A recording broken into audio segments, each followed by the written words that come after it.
मैं प्रतिभा चौहान हमारे YouTube channel legal wings में आप सभी का स्वागत करती हूँ। इस वीडियो में हम ट्रांसफ़र ऑफ प्रॉपर्टी के अंदर जितनी भी इम्पॉर्टेंट डॉक्ट्राइन्स और कुछ इम्पॉर्टेंट उससे रिलेटेड सेक्शंस उनकी बात करेंगे। ये वीडियो आप सभी स्टूडेंट्स के लिए जो भी यूपी, एमपी और बिहार अपकमिंग जो एग्ज़ाम है उसके लिए और राजस्थान के लिए भी वेरी वेरी इंपॉर्टेंट है, या यूँ कहें जहाँ कहीं भी ट्रांसफ़र ऑफ प्रॉपर्टी एक्ट उसमें आता है आपके सिलेबस में, उन सभी स्टेट के लिए इम्पॉर्टेंट है। कई बार स्टूडेंट्स परेशान होते हैं कि डॉक्ट्राइन्स हम कहाँ से करें। डॉक्ट्राइन्स जो है कभी कभी क्वेश्चन में आ जाते हैं और वो गेम चेंज कर देते हैं। तो चलिए हम बात करते हैं ट्रांसफर ऑफ प्रॉपर्टी के अंदर जितने भी इंपॉर्टेंट डॉक्ट्राइन्स हैं उनकी। सबसे पहला जो डॉक्ट्राइन हम सेक्शन वाइज इसमें कवर करने की कोशिश करते हैं, और इसमें जो सबसे पहले एक डॉक्ट्राइन हमें मिलता है वो है नेमो डेट क्वाड नॉन हैबिट का। इसका मतलब होता है नो पर्सन कैन ट्रांसफर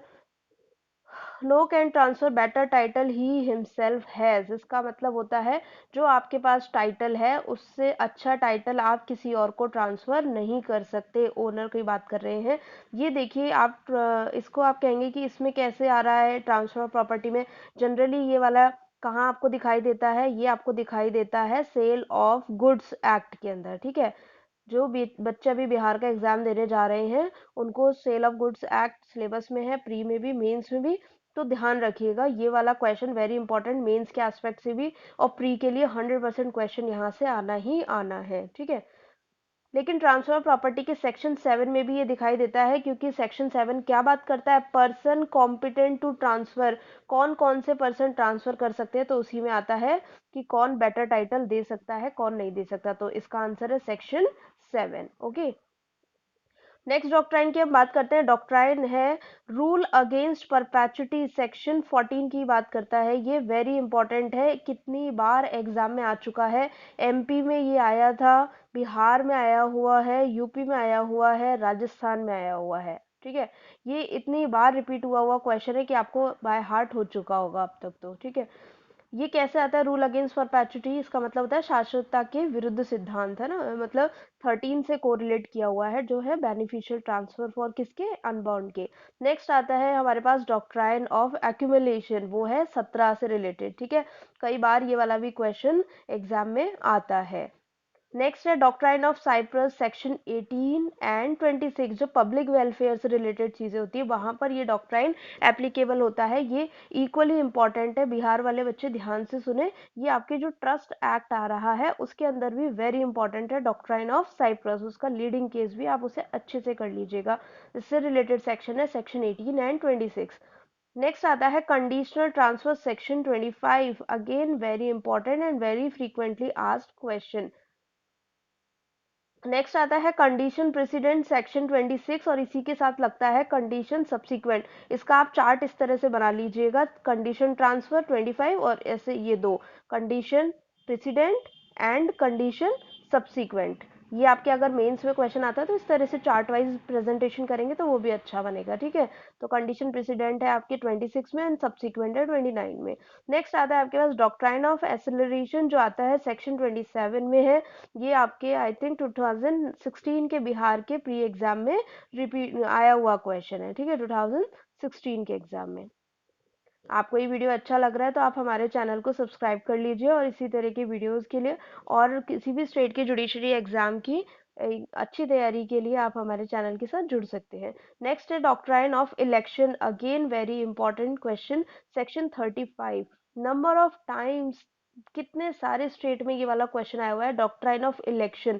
ये है 35 सेक्शन से, और मेंस का क्वेश्चन यहाँ से 100% बनता है। नेक्स्ट जो हमारे पास आ रहा है doctrine of holding out of all transfer by ostensible owner. Ostensible owner मतलब जो दिखाई नहीं देते, अदृश्यमान, दृश्यमान जो स्वामी होते हैं उससे संबंधित है सेक्शन 41। ये नॉर्मल तो ऐसे पूछते हैं, होल्डिंग आउट से पूछते हैं, ऑस्टेंसिबल ओनर से पूछते हैं, दो तरह हो गए।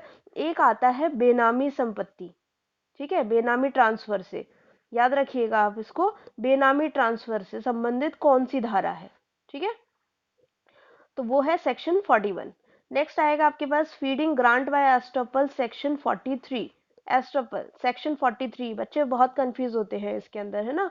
तो एस्टोपल हमारे पास और कहाँ कहाँ आ जाता है, इंडियन एविडेंस एक्ट में भी आता है। कौन सा सेक्शन है? सेक्शन 115 में डिफाइन है, और इसके दो टाइप्स बताए गए हैं, 116 एंड 117। ठीक है।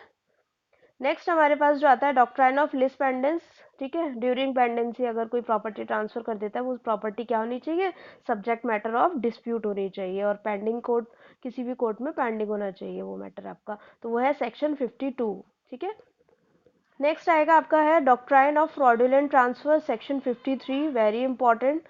नेक्स्ट आता है doctrine of part performance, that is section 53A। और फिर उसके बाद आएगा doctrine of marshalling by subsequent purchaser. ठीक है। मार्शलिंग से रिलेटेड दो डॉक्ट्राइन आपके काम करेंगे, एक है परचेजर से रिलेटेड और दूसरा है मॉर्गेजी का। ठीक है। दोनों में क्या हो रहा है? मार्शलिंग। मार्शलिंग क्या होती है? It is a request. क्या होती है? ये रिक्वेस्ट होती है। और किस चीज की होती है? कि जो जैसे मॉर्गेज में आपको पता है, अगर पैसे वापस नहीं मिलता तो क्या करते हैं? जो प्रॉपर्टी होती है उसे बेच के पैसा लिया जाता है। तो ये मार्शलिंग एक रिक्वेस्ट होती है कि हमारा जो प्रॉपर्टी है उसे न बेच करके दूसरी प्रॉपर्टी बेच दीजिए। ठीक है। रिक्वेस्ट करते हैं कि चेंज कर लो अपनी प्रॉपर्टी का सीक्वेंस। ठीक है। तो ये होता है मार्शलिंग, वेरी इंपॉर्टेंट है। और दो जगह आता है, एक तो सेल वाला मार्शलिंग है, मतलब परचेजर करेगा रिक्वेस्ट 56 के अंदर, और एक मॉर्गेजी वो करेगा 81 के अंदर। मेरे एक फ्रेंड है जानकार, जो आरपीएससी में वैकेंसी आई थी टीचर प्रोफेसर की जो होती है, तो उनसे इंटरव्यू में ये क्वेश्चन पूछा गया था, क्योंकि वो ट्रांसफर ऑफ प्रॉपर्टी एक्ट में ही उनका पीएचडी था। तो उनसे पूछा गया कि आप ये बताएं मार्शलिंग के बारे में आप क्या जानते हैं, तो उन्होंने सेक्शन 56 बोला। तो जो पैनल वाले थे वो एकदम से ऐसे हो गए कि क्या बोल रहे हो, गलत बोल रहे हो आप। तो उन्होंने कहा नहीं सर, एक बार मेरी बात सुनिए, मार्शलिंग का कॉन्सेप्ट है वो दो सेक्शन में आता है, सेक्शन 56 एंड 81। तो वहाँ पैनल वाले इतने वो बहस हो गई थी कि बेयर एक्ट भी मंगाना पड़ा, और बेयर एक्ट में जब कंफर्म हुए तो उनको चैन मिला, किसको? पैनल को, है ना। फिर क्या होना था, जब पैनल गलत प्रूफ हो जाता है तो मार्क्स अच्छे मिलते ही ना, सिलेक्शन। हाउएवर उनका सिलेक्शन हो गया, अभी पोस्टेड भी है वो। ठीक है। नेक्स्ट हमारे पास आता है that is once mortgagee always mortgagee, section 60 से रिलेटेड है। इसको कुछ लोग वंस मॉर्गेज ऑलवेज मॉर्गेज भी कहते हैं।